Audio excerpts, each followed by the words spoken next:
This program is brought to you by the partners of A Rood Awakening International. Help others find truth. Support A Rood Awakening International today. Luke and Katie Abafi had an awakening to the truth of Torah like many Christians. The difference was they made a documentary about their journey, and today they are taking the next step that they hope will spark a reformation in the hearts of believers worldwide. You will hear their testimony and their passion tonight because it's the end of the sixth day. The sun is set, and this is Shabbat Night Live.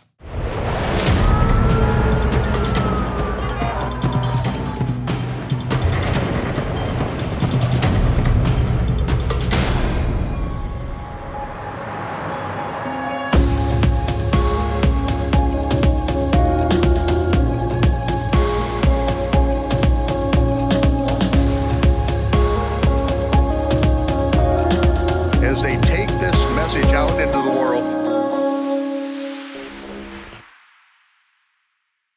Well, Shabbat Shalom, Torah fans. Welcome to Shabbat Night Live with Michael Rood.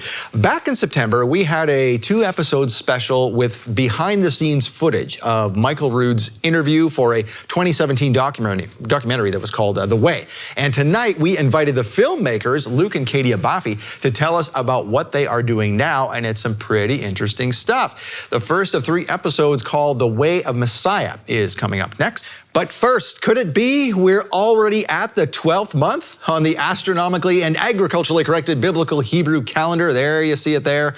And that means Passover 2023 is 6 weeks away. Let's talk about that with my co-host, Ted Clayton. Ladies and gentlemen, you are going to want to be there for Passover 2023. Set the captives free. It is going to be something else, and we have, as they say in the movies, we have a star-studded group of individuals that are going to teach us great things that we need to know about the Bible. Yes, and it's not just me and Ted, you know. No. But no. No, we've got Nehemiah Gordon, we've got Matthew Vanderels, who's actually doing the love gift for this month. Yes. Which is, by the way, there's only a few days left to get it, by the way. So we'll let the commercial do the talking later. But it's the Radical Rabbi from Matthew Vanderels. That's outstanding teaching. It is, yeah. And just by the way, so I handed this to someone who was kind of questioning their faith and trying to figure out what we do in our house. Yes. And we let him watch this. And he said, you know what, I can't disagree with anything that's said in there. So it's a great introduction to say, here's what I believe and why I believe it. Don't take it from me, take it from Matthew Vanderels. But anyway, so he's going to be at Passover. Right, and Tim Mahoney is going to be here about that, yes. to talk about his latest movie. Keith Johnson is going to be here, and of course, Michael Rood will be here with us for Passover 2023. Ladies and gentlemen, this is going to be an event that you're not going to want to miss, and sign up is still happening now. Yes, it is. There's the information at the bottom of the screen. All you have to do is go to PassoverCharlotte.com. You'll see the watch link that you can sign up for there, and we have recipes to give away so that you can prepare before Passover and get everything ready so you can, download that now. Yep. That's going to be in your confirmation email. When you sign up, you get an email with all the instructions and the links and all that kind of stuff to get 20% off in the store that weekend and the recipes and all that good stuff. So make sure you watch for that email because sometimes it goes to people's spam and you want to make sure you get that because it has all the keys to the stuff in there. So that's right. And don't forget, Dr. Scott Laird's going to be there as well. And what are you going to be teaching on, Dr. Break free, taking into account the theme of breaking free, but breaking free from Big Pharma. I'll tell you, and I feel led to share my testimony with that please a little bit. For years and years, people of my stature, my size, we typically have to take a lot of medications, okay? But I'm telling you, I got with Dr. Laird, I got with his friend Billy Weiss, and they turned me on to some supplementation that was absolutely fantastic. And the very first thing Billy said to me was, Ted, it's killing you. The things that are supposed to be saving your life are killing you. And I'm gonna tell you, ladies and gentlemen, my blood sugar has never been better today. Simple supplements that you just never think of. And ladies and gentlemen, I have a medical background. So I used to think of these things as kind of voodoo medicine. Like snake oil. That's right, there you go. But it turned my life around. I know Keith Johnson recently had a show with you about how his life was turned around with that, but it's also turned my life around. So we're glad to have you help teach us at Passover how to stay away from Big Pharma. Well, I appreciate that. You were showing me something before the camears came on. I want you to show everybody else instead. So okay. Tell them about this wedding ring. I will. Okay, so this is my wedding ring. Hello, Donna. But before I started taking those, and I know this sounds like a commercial, but it's really not. We're not selling anything, ladies and gentlemen. But I could never get this ring off. It was swollen to my hand, quite honestly. And now, if I just do that, it literally will drop off of my hand. It is literally, there's no swelling. And that was because I changed my lifestyle. I changed the way I do things, and it has just been a miracle. I'm really happy for you that's happening. So that's wonderful. That's just a testimony right there with the ring falling off. That's great. Now, we said this was the last chance to get this love gift. So let's make sure we talk about this before we, well, first of all, yes, we talked about Passover. Make sure you do that. So don't forget about Passover. That. All right, so now one of the teachers there is Matthew Vander Els. Excellent. And this month he's talking about the radical rabbi, and it's quite simply, he says, what made Yeshua different from the rabbis of his time? Because there were lots of rabbis. Oh, sure, of course. And why did everyone run to see him, and what was it that made his message so radical? And so Matthew Vander Els breaks down what Yeshua was stripping away, as Michael has so eloquently told us for many years. What was it that Yeshua was stripping down, and what was he raising up? And Matthew does a great job of explaining that. And of course, you'll see this and go, that's, I've been trying to explain to my friends and family what my faith is all about, and they're wondering why I'm doing this Torah observant thing. Right. Hand them this. Absolutely. This just explains it so well. And it comes from somebody other than you, and they might just even grasp onto it after they see this. They'll go, you know what? You got a point. I like what this guy said. What else you got? Open there you door, go. Right? Boom. There you go. Yep. Now, so that is for a love gift of $50 or more. We want to send this to say thank you very much. Michael always wants to say thanks for donating to this ministry. I want to give you something. Ladies and gentlemen, we could not do this without your sacrificial giving, and we thank you so very, very much for that. Ladies and gentlemen, listen. These things are important. They're important because you can start conversations about your faith with these. What is the widow's mite? Okay, have the conversation about that. Where did you get these candlesticks from? Well, they're from the Holy Land. And guess what? Boom, and you're into the conversation right there. Yep. Ladies and gentlemen, Matthew Vander Els is a very, very gifted teacher, and you're not going to want to miss this very important teaching he did called the Radical Rabbi. Absolutely, and he's sort of that new generation coming up. Absolutely, that's what's so wonderful about it. Yep, absolutely. Now, tonight we have a teaching from Katie and Luke Abafi. Here's a little bit. The tree trunk idea is that the law is still relevant to our modern day lives. And that's kind of the big shift that the documentary tries to cover anyway. There you have it. All right, so documentary filmmakers Luke and Katie Abafi share their story of how they are taking the next step to spark a reformation. Yep, another reformation in the hearts of believers worldwide. So go get your bread and wine, because the Kiddush with Michael is next. We'll see you back here in 2 minutes.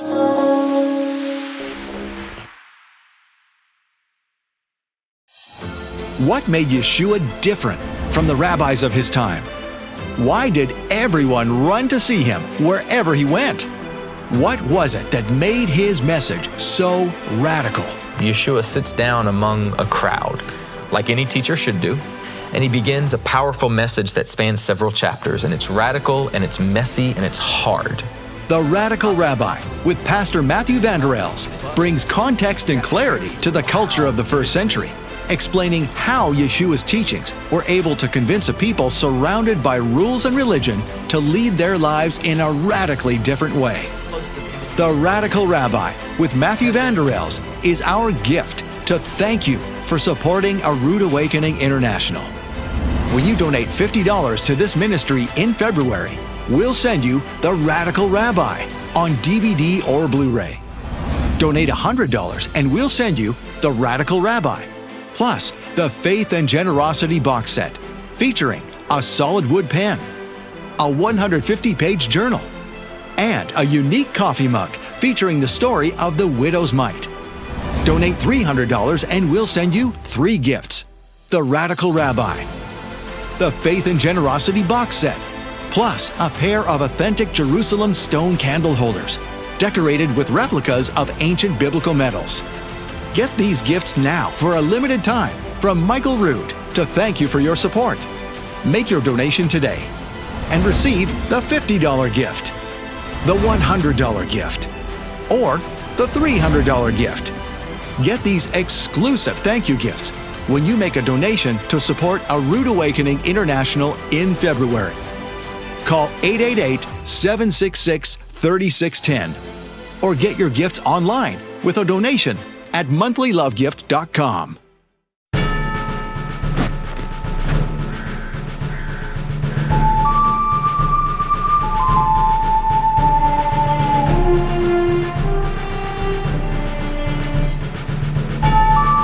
Folks around these parts tell me you're pretty quick with that shofar. I am. And that's a mighty purty holster you got there. You sure you can make me one? I am. Dude, why do you keep saying I am? It's the name of God, dude. Yehovah. You know, I am. Oh.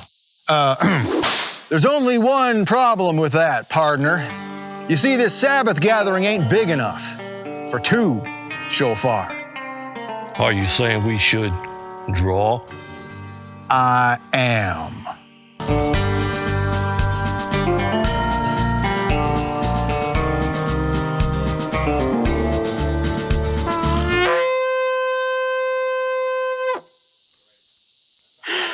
Man.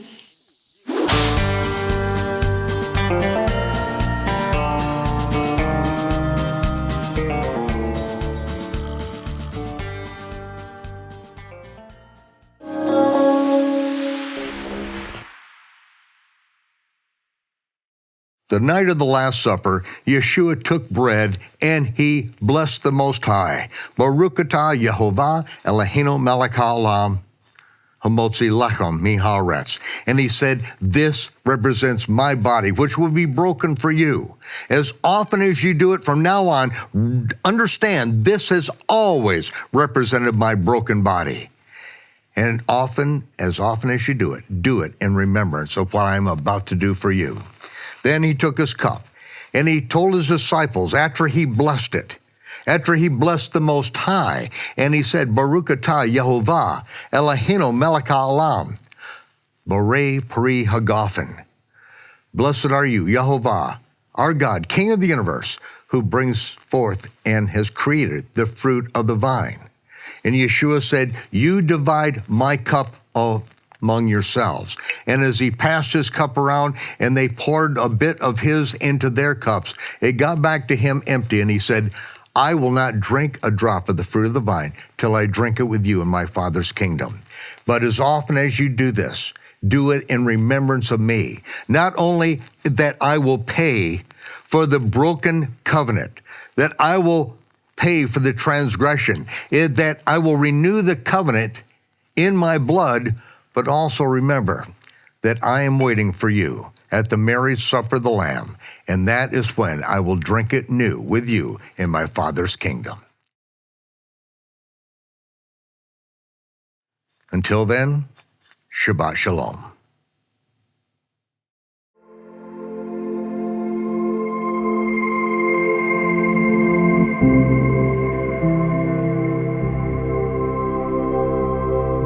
Two subjects you never talk about are what? Politics, religion. Well, we're going to introduce you to a couple of folks today who have touched on both of those and ruffled some feathers, and rightfully so. Please welcome Luke and Katie Abafi. Welcome, guys. Hey, thanks. Thank you. Thanks for having us.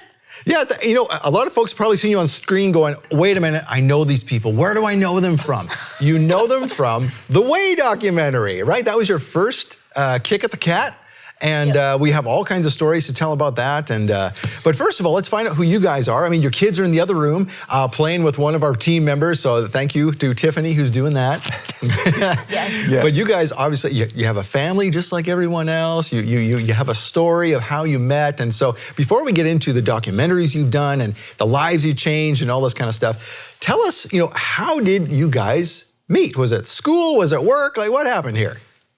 Do you want me to start? Or do you Go want to? for it. Yeah, Okay, let's hear all it. right. Well, I was in New York and I was working at a magazine there, an engineering magazine, and I met her at a non-denominational church that was meeting in the New York Times building.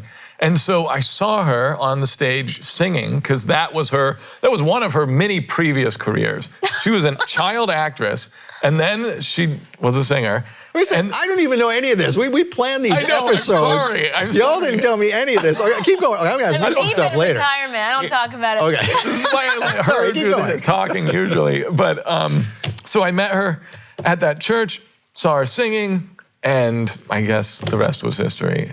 You know when they have that greeting time and the pastor's like, turn around and say hi to your neighbor. And then I saw him turn around and this like beam of a smile. I was like, this is the world's happiest person. I like this. Okay. That's great. Oh, so you were not on stage at this moment singing. You were obviously in the crowd. Well, that was a different time. That's when I first became aware of Luke. Okay.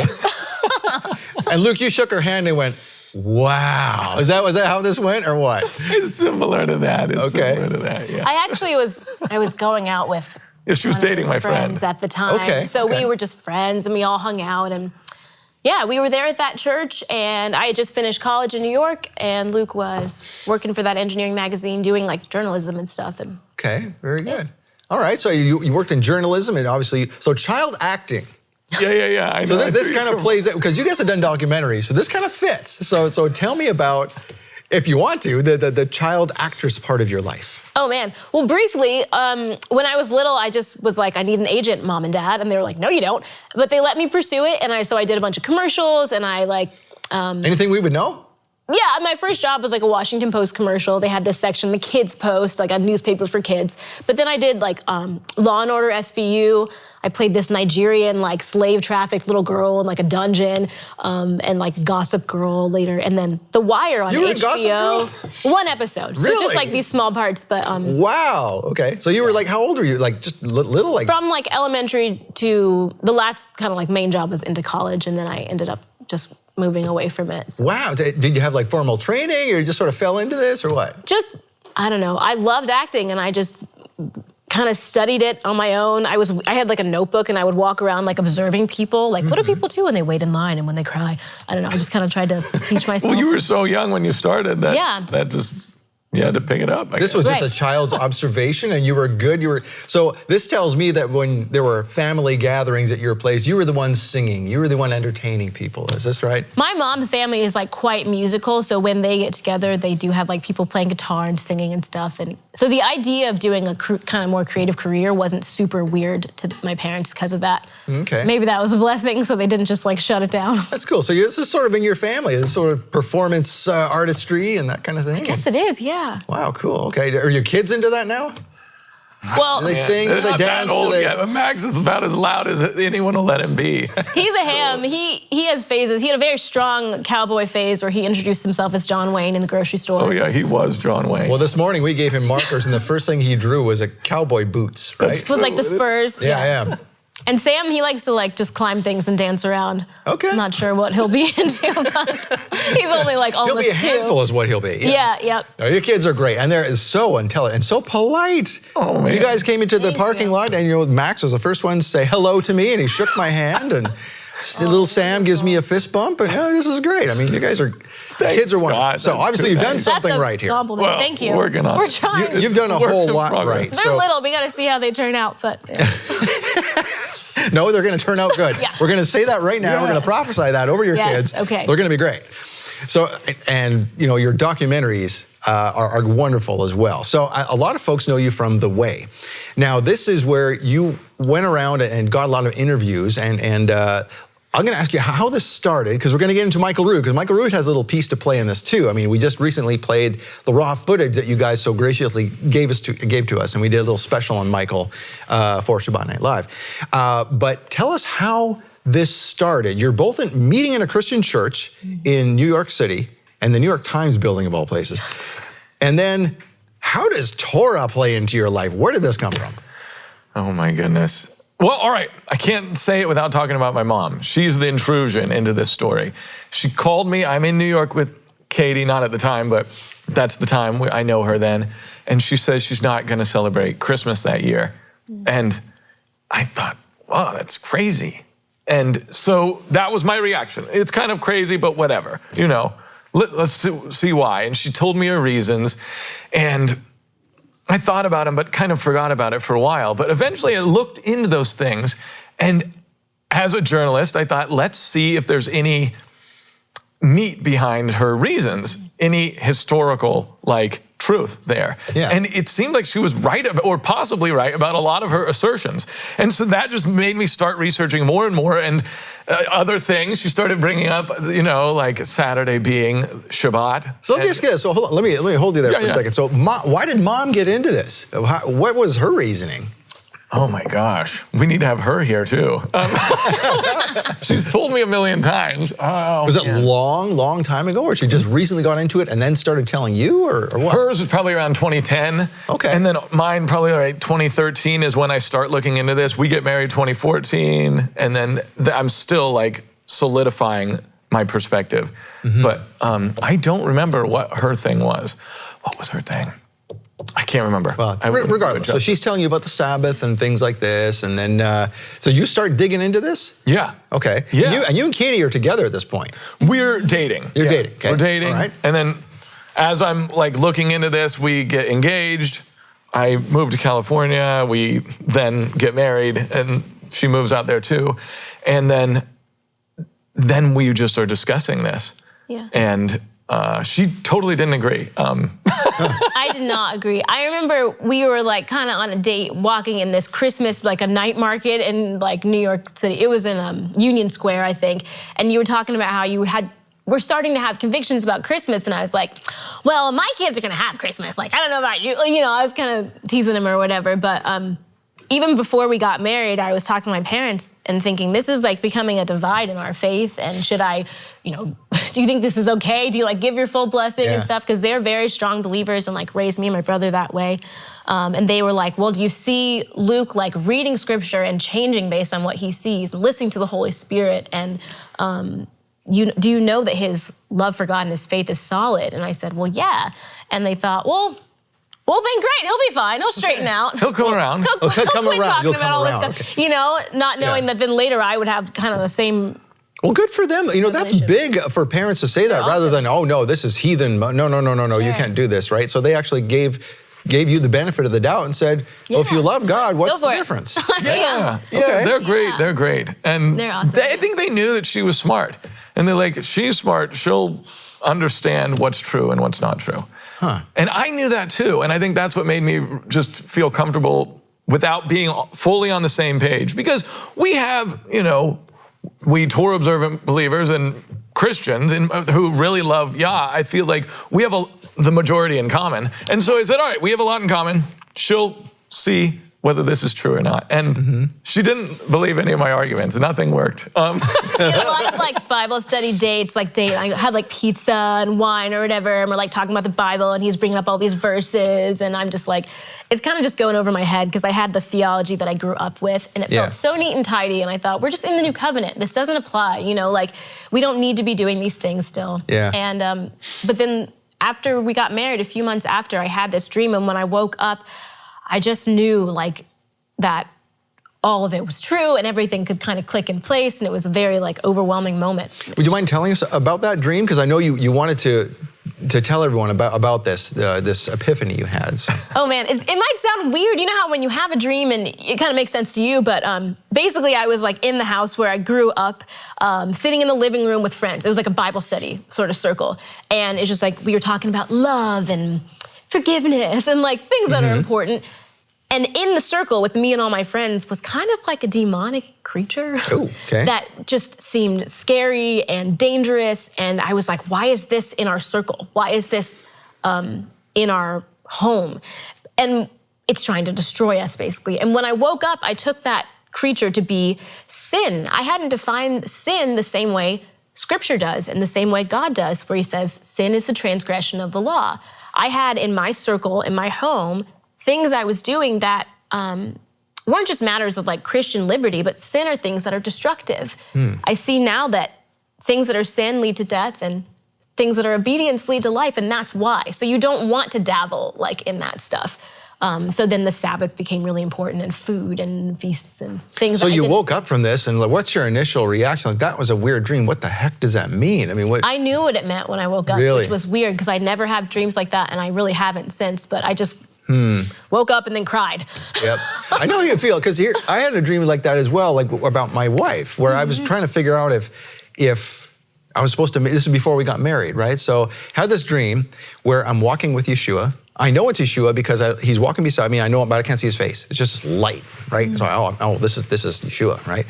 And we're walking through this wheat field, and he picks a head of wheat off. He rolls it in his hands, blows away the chaff, and he goes, "Here, this is your life. What are you gonna?" Oh no, sorry, he didn't roll away. He didn't. I'm mixing it up. He rolled it up, but he gave it to me. He says, "This is your life. What are you gonna do?" So I lean over and I blow the chaff out of his hand. And he says, "Very good." And he closes his hand on the kernels and walks away. And I turned around, there's my wife sitting in the wheat field, as she's still my girlfriend or a fiance at this time. End of dream. Whoa. And I'm like, whoa, what does that mean? And it took me years, not like you, I didn't figure it out when I first woke up. It took me years to figure out that if I clean up my life and do only those things which are good, the kernels, not all the chaff, then we will have a blessed life. Wow. With my wife. So I have, so cool. it took me years to figure that out. But anyway, so that's cool. So that your life turned around because of a dream as well. And how many times do we see that in the Bible where it takes a dream or a vision or something for folks to see this, right? So you're seeing this. So now, so this was obviously not enough to give either of you cold feet to get married. No, and this was after we were married. This was like that's right, three too. months Right. or so after we were married. And yeah.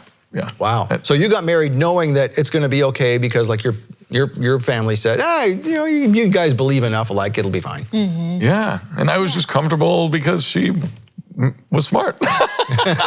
And I thought she'll see. So when things went over your head, was it kind of like, well, yeah, you may have a point, but it's not worth, it's like not worth dwelling on because it doesn't matter. Is it one of those things? It was that. I kept feeling like, why are you scratching an itch that doesn't itch? There You're you like go. asking non-questions, you know? And the other thing was, I think there's a spiritual component too to what we hear and understand. We all pray, and when we read the Bible and when we're praying and we say, okay, give me understanding, help me to know you more. And it just wasn't revealed until a certain time. And I think I couldn't hear certain things. Because then after I had the dream, so many of our conversations and like the verses and scriptures that you brought up, then they like locked into place. So what was your initial reaction when Katie wakes up and says, "I had this dream, blah, blah, blah," and you go, I was like, "You're saying I'm right? That's insane." No, I said, "That's amazing." every woman in the audience went, "No, that's not what I said." Like, no. You were like, 'cause let's it was- make a documentary about it and tell everyone that we're weird now. And I thought, oh goodness. Eventually, I did say that. But at first, I was just glad. I was glad because I wasn't sure. I was always sure. Yeah. I always knew somehow. Maybe I just had faith that she would see this because I thought it was true and everyone would see it. And maybe when we first see this, we all think that, Maybe we think, all right, this makes sense and it's true. And we know that the truth will be known. And so we assume that all believers will see it immediately when we give them our version of it. And so that doesn't always happen. And it didn't happen in this case. And the dream made it happen. So it was wonderful. So again, so you have the dream, you have the reaction, and obviously you're not thinking, we should need to make a documentary about this instantly. I mean, there's going to be some kind of, so is it like, well, we need to tell our family about this. Now that we're on one page together, what do we do? Well, what did you do about that now that you're on the same page? Man, well, my mom was already on this bandwagon because she was the one who introduced me to this. And so I was thinking, this means, if we're right, because also her dream was even a confirmation to me because I was newly coming into this. And I thought, okay, this is even more confirmation. More than just me, right? Yeah. And so I thought, if this is true, which we think it is, then it means that there are errors in mainstream Christian doctrine that have been there for 2,000 years, which is insane. And so I thought, this is a big story to tell, and the most important story that we can tell. And so as a journalist, I started looking into that story and thinking, we need to tell it. Okay. So, and obviously with your background, being in front of the camera, you're familiar with all this kind of stuff. So Did you guys think, hey, we should make a documentary together? Did you always kind of want to make film together? Or how did that idea even come about? I don't know if we ever wanted to make like films or anything like that. I had done a lot of video work like at this magazine for their online stuff, and I had done a lot of news writing, and I was attracted to film, yeah, and attracted to documentaries because you can tell journalistic stories or research via video. And so, yeah, I was interested in that. And I thought it had to be the way that this story was told. Yeah. And no pun intended. Yeah. And she had experience with video and film in the past. Realizing that it wasn't just our story of like seeing these things in scripture and having it like flip your life around, but that there are so many people who are on this same journey. We thought we could almost just tell one story that like fits, that a lot of people will feel like it's theirs. And in college, I studied creative writing, nonfiction. So I love nonfiction, and I like the idea of taking the truth and making it beautiful, or like doing some artful, weird presentation of it. So like documentary was like an extension of that, because it is something true, but you can kind of present it and shape it in an interesting way, hopefully. So how do you say, okay, so you have this idea, hey, maybe we should put our talents together and do this project together. So what are you guys doing at that time? You're married, obviously planning family in the future. What are your jobs at this moment? And I mean, how does even the thought of a documentary fit into that? So should I take it? Yeah. I was working at the magazine, and I was working remotely from Southern California. We were living on the beach. It was great. And I was also going around doing stories and shooting stuff. And I thought, why don't I just start filming this? Because we have what we need to do it. And it's the most important story that we have to do it. And so whenever I would go to a job for the magazine, I would also try and schedule an interview with like a historian or someone in the movement, or or a teacher like Michael Rood, when we were able to actually connect with him. And then we would film, and then it was a long road of filming. And yeah, that's how it started. Okay, so you just basically kind of dovetailed what you already do, and and I worked there throughout the production of the movie, throughout filming, throughout editing, and then we released it, and eventually I started freelancing for them. And so what do you do, real quick, we just got like a minute left. What do you do with, we'll come back, don't worry, we'll come back. There's more to this story. But actually, you know what, I'm gonna save this next question. I'm gonna save this for the next bit, because it's gonna take more than a minute to do. But guys, I wanna thank you for being here and bringing your family here. And you guys are here because of, because of you. I mean, you brought them here. Thank you for bringing Katie and Luke here and their family. It's because of you that we can do Shabbat Night Live, and it's because of you we can do programs like this and let folks know how others have come about learning this kind of thing, and how maybe you can take their example and show friends and family how, it's not just you, it's these folks too, and everybody. There's all kinds of people coming into this. So how did that happen? So the way you can do that is spread this. And the way we spread this is to support Shabbat Night Live. That's the only way we can keep doing this kind of thing. So we thank you for your support in the past, and we pray that you will continue to support us in the future. And here's an opportunity to do that right now. Thank you.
Thank you for supporting Shabbat Night Live. It's because of you that we can have Luke and Katie Abafi here.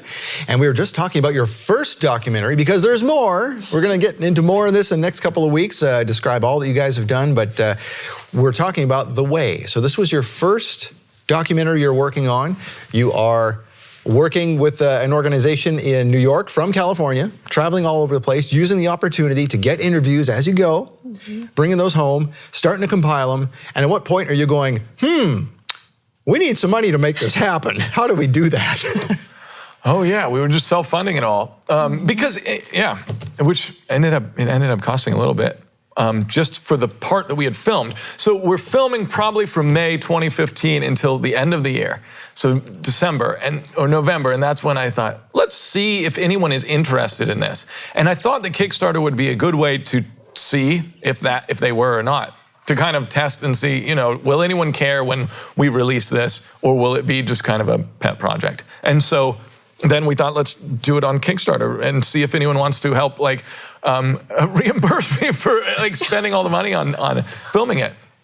And we did the Kickstarter, and it succeeded, and it was more than we thought it would, and which was great because it actually covered the post-production and the rest of the film. Really? Which I was only guessing, how much will this cost? And I was way wrong. So for other folks who have a dream and a vision like you guys did, I'm sure the question in their mind is, how did you do that? How did you get the word out that you even had a Kickstarter? What did you do?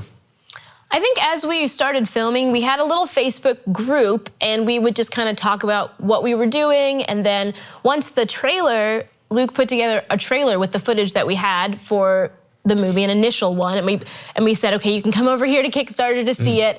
And yeah, we just tried to tell what compelled us to tell this story, and hopefully convey that it would maybe feel like their story too.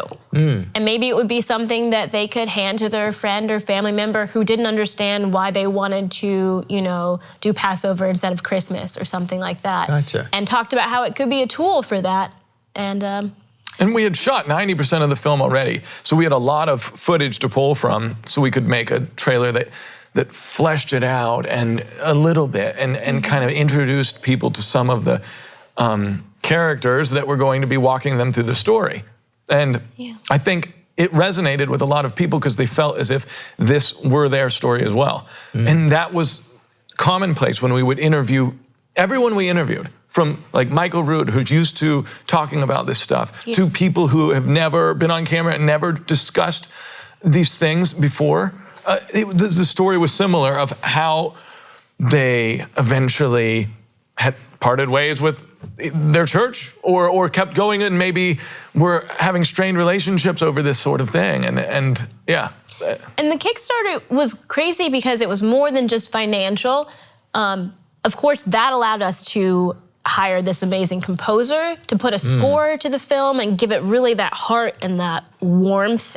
His name is Jake Hull, and he was a worship leader, and his music is so cool, and we worked on him with other documentaries. But also, a lot of people told us their stories, and those stories became part of the movie. So if we had finished the film without trying to do this, we would have missed people who were part of the heart of the thing. In the end, so. Yeah, the composer found us via Kickstarter. He messaged us and said, I think this sounds like a great story. And then we said, let's look at what, and we listened to this song that he wrote for his wife, and it was so perfect for the film. So and moving. Compelling. That's the main theme, and everything else needs to riff off of that song. So you have this trailer, you have music now, you're like, at what point are you looking at each other going, holy cow, we've got a film. We're making a film. Well, that was the goal, hopefully, if we could get everything together. But once the Kickstarter was successful, we were like, okay, we have to make it happen properly. Yeah. And we continued filming. We finished filming probably by that summer, 2016, and edited from there and delivered it late, sadly. It's like our babies. I feel like my kids are late when I give birth, and the movie, there's a point with these projects where it kind of feels like labor. You got the thing in you, you're trying to get it out. It's taking longer than you thought, and there are challenges, technical problems, the website crashed the day we were supposed to deliver it to everyone. and you have to just kind of try to pull You know, through that part. Tim Mahoney, which I'm sure you're familiar with, he told us a story just recently of that where his team was working on their next project, and overnight their entire system crashed, and they thought they had lost all their footage.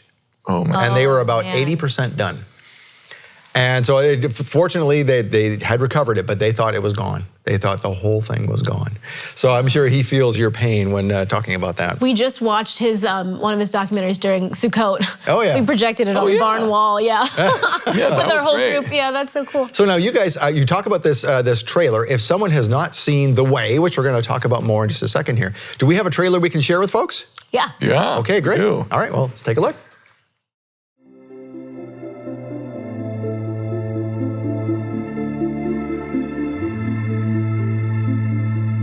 It's fascinating to me. We have only one person in the entire Bible that did everything right. And so we do everything the opposite. I think it's another issue with trying to read the scriptures literally. There's hundreds of laws, and many just don't apply today. If all of these things that are outlined in the Old Testament really point to our Messiah, it really begs the question, now why don't we do it? Paul says, away with these shadows, we have the substance that these shadows were pointing to, namely Jesus Christ. He who says he abides in him ought to himself walk just as he walked. Look at all these years that we've read these scriptures and we've missed core things. What you're doing is retrieving ancient truth that's been neglected or corrupted by church practices. Yeah.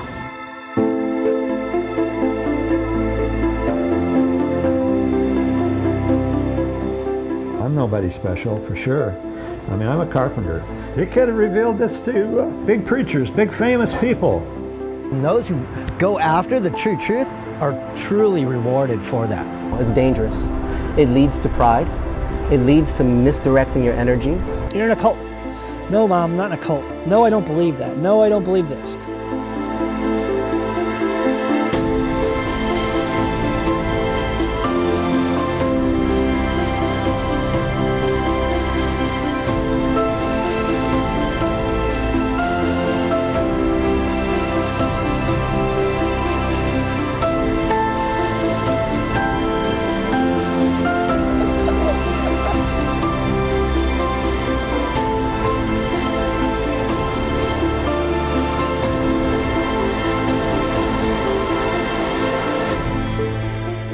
I thought everyone would see it. We lost all of our friends. Even though I walk alone, I will follow. I will follow my Messiah for the rest of my life. And I don't care if I walk alone. I don't care if anybody goes with me. I will still follow.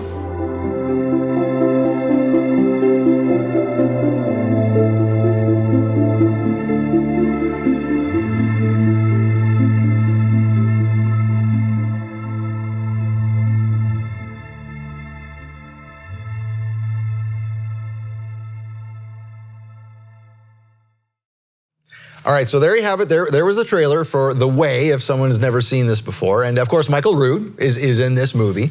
And I remember when you guys came here and you gave us the footage of that interview. It was back in 2015, I guess, right? Mm-hmm. And we were in Michael's office, which is just right over here on the other side of the studio.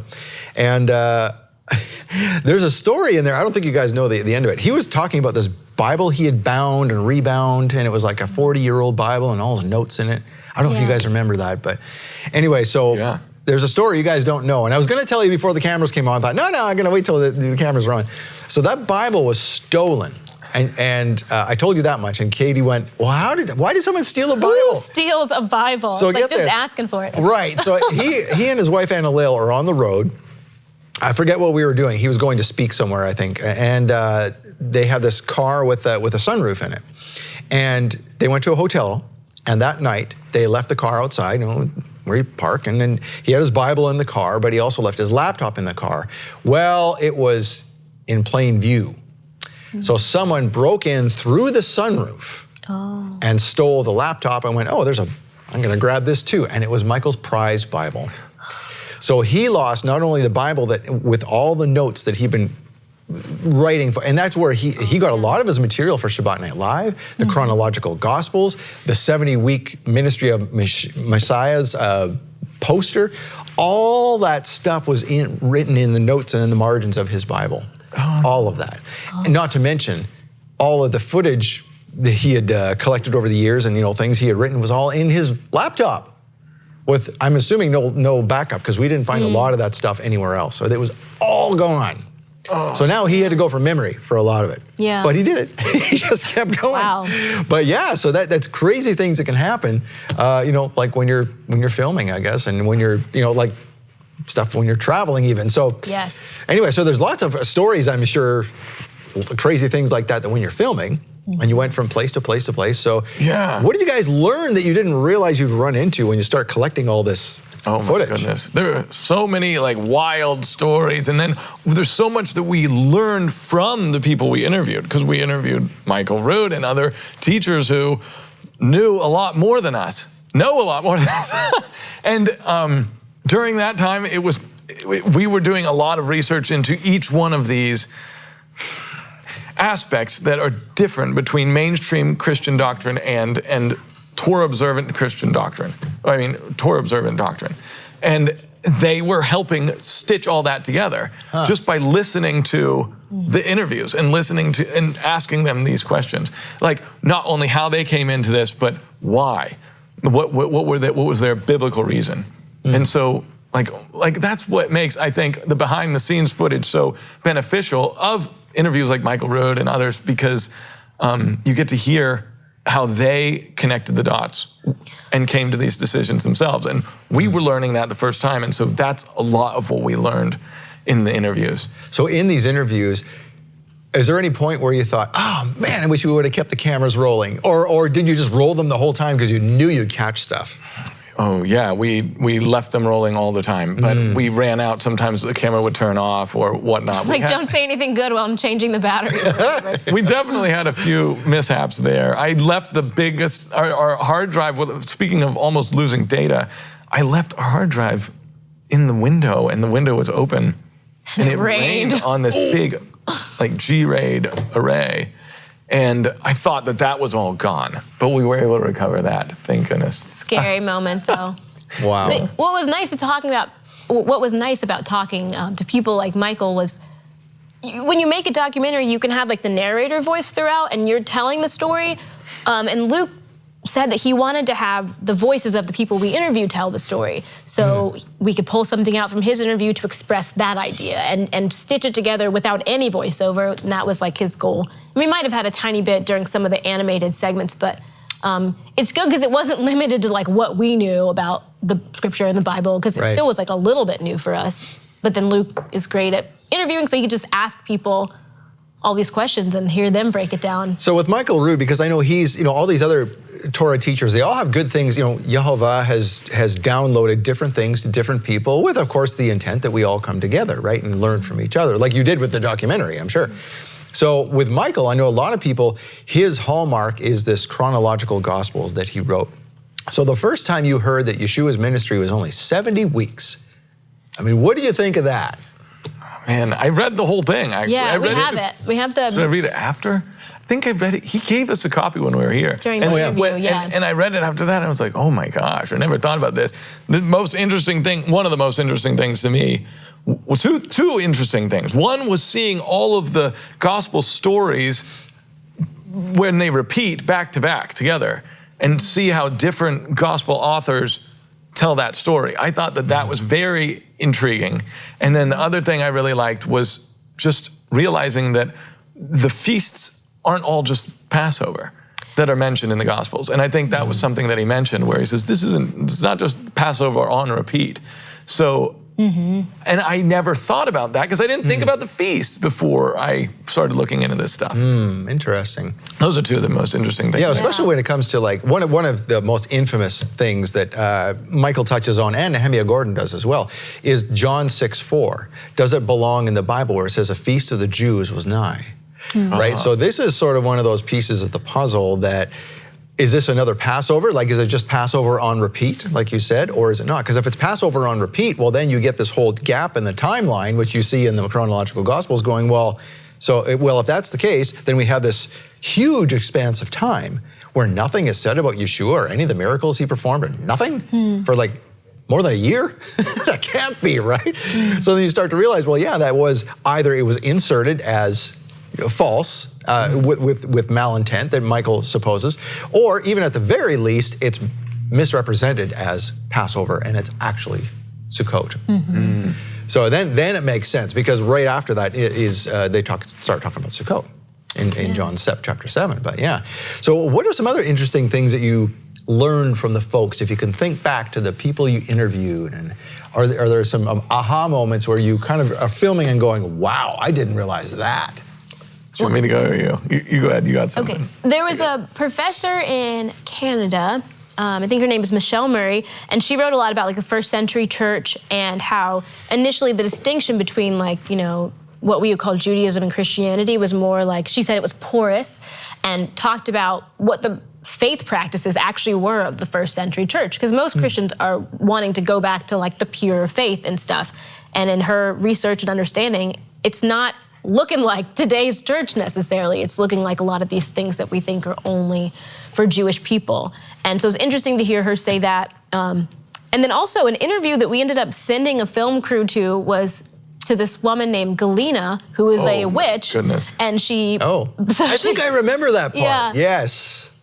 So Luke like put questions together and stuff like that for her, and this videographer went and did this interview, and she just had detailed descriptions of every aspect of like Easter, why the egg, why hiding them, and she also talked about just her own religious practices. And because she teaches this. She teaches this stuff in a university somewhere in upstate New York, I believe, if I get it right. The overlap between the... She teaches, the syncretism between different religious celebrations. And then she's like, it's a great thing. We need to share this stuff. And the Christian belief is it's not a great thing, and it's usually denied that there's any syncretism. She's like, this is an aspect of my like faith heritage, essentially. And we were trying to pull out the fact that there is, and we wanted to do it in a short period of time because we didn't want the whole movie to be about, oh, what's the connections between the pagan connections or origins of Christmas and Easter traditions. But we wanted to touch on that, and she was really able to help flesh that out. And yeah, a lot of her stuff was like, whoa, blew my mind. But it lined up, and she was accurate, and so we used it. And she was now, refresh me, was she a practicing witch at that time? Yes. She was. So she knew full well these were put together. And oh yeah, like Christmas is Easter or pagan. Yeah, she had a lot of stuff about just different traditions that were interesting and like, you know, disturbing. And she would call it Yule. She would say Yule is like the origin. Of, or, you know the whole shtick. You know the whole story. And then there was a doctor, Dr. David Jockers, who is, I forget what state he lives in, but he talked about animals, which animals are for food and which are not, and kind of like some of like the biological like reasoning perhaps behind these like food laws and just people with shellfish allergies. And that was interesting to flesh out that side of the conversation. A lot of the stuff you know very well. Yeah, I so mean, Dr. David Jockers, Kennesaw, Georgia? Yeah. That David Jockers? Yeah. He's a good friend of mine. Really? As a matter of fact. Yeah. Oh, that's amazing. Yeah, he's a chiropractor, and now he's doing a lot more teaching than chiropractic care. But yeah, his website is amazing, drjockers.com. Lots of great stuff there. But yeah, interesting. Wow, I didn't know you knew Dr. Jockers. How about that? Well, that's super cool. So when you're running into all these folks and learning all these different things, is it ever in the back of your mind thinking, you know, this is kind of disjointed. It doesn't sound like any of these people agree on anything. I mean, is that a concern when you're putting all this together? That does this even fit together? I mean, we call it messianic for a reason, right? I think maybe what was nice is that we were looking to stitch this together. We were looking for commonalities, and there are more commonalities than disparate views, I believe. The tree trunk views seem to be mostly similar from the people we interviewed who wouldn't agree on a lot of the branches of the faith. But the tree trunk idea is that the law is still relevant to our modern day lives. And that's kind of the big shift that the documentary tries to cover anyway. Yeah, because I know not everybody agrees with Michael's research of the 70 weeks. Either they totally don't agree with it, or they just don't see it at this time, or whatever. But yeah, so there are certain things then that other teachers teach that are, okay, that's your thing. That's great. And if people get it, they get it. But so you see this as so Torah is the tree trunk. What else did you find that were like absolute, oh yeah, everybody just does this and the rest is whatever? Well, they all believe that we're atoned for by the blood of Yeshua. I mean, that's the biggest the thing. Gospel, The just the core gospel is the same, yeah. See, that's what I think people miss, right? Because our Christian friends who look at us going, you're trying to make works save you. And you're like, no, that's not it. So do you think that all of these folks said enough in there that people, if they were thinking that, would get this? That yes, all these people agree, we're not saved by works. Yeah, that's part of what I like about the documentary and doing the interviews is you see no one that we interviewed believed that. Yeah. And they even were trying to say, how do we get this across that faith is here, works are here. It's two separate things. Law is here, you could say. And anyway. There's a section in the movie has like sections. So there's like a bit of history, then there's some like even, I call it the fight scene in the way, where it's like one guy talking about what Paul said and one guy talking about, but this says, and the camera is like slapping back and forth, like it's like the closest we could get to a fight about the Bible or whatever. But so there's that, kind of breaking that down, and then there's a bit that shows just what people's lives feel like getting ready for Shabbat or keeping a feast. But in part of the more theological, like teasing out the ideas, there is a guy named Brian Barnes who talks about how he didn't have a category in his mind for why you would keep laws that didn't have to do with earning your salvation. And so he talked about that and how, Israel was saved out of Egypt and then they got the Torah. And how the instructions in life is what the Torah is. And the faith in this blood atonement of the Messiah is separate. So we're going to continue this next week because we're out of time. But no, this is good. This is a wonderful conversation. I'm surprised how fast it's flown by. But if people have never seen The Way, and obviously it's widely distributed, what is the best way to help you guys continue what you're doing on your next project? Where should folks get this? Our site is thewaydoc.com, like D-O-C, like documentary. Okay. And that has The Way. That also has the extended edition, which has like Michael Rood's entire interview. It's 10 hours of all the full interviews of the people we talked about. Okay. So they can get that as well there. Well, we're going to talk about your next project next time, and then your book the time after that. So let's hang on, and you hang on too. We'll see you next time on Shabbat Night Live. Until then, Shavua Tov. Shalom, Torah fans. Give this video a thumbs up and share it with a friend. Tap the subscription button and the bell icon. And I promise to update weekly with in-depth biblical research. Be sure to download the new michaelrood.tv app for both mobile and home devices for even more commercial-free content.